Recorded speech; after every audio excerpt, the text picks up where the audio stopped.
सूचित आगामी प्रारब्ध कर्म जनित तद्दोष परिहार द्वारा शरीरे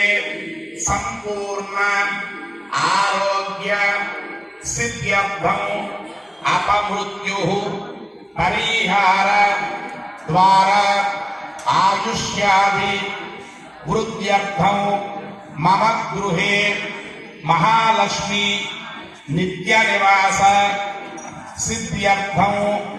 मम सिद्धि बुद्धि समेत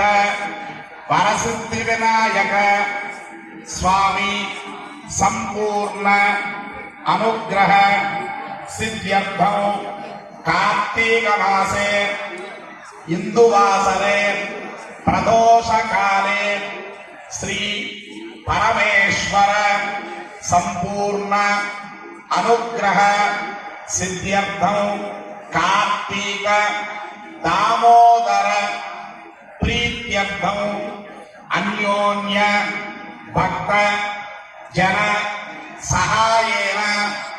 लक्षदीपोत्सव दशान्निक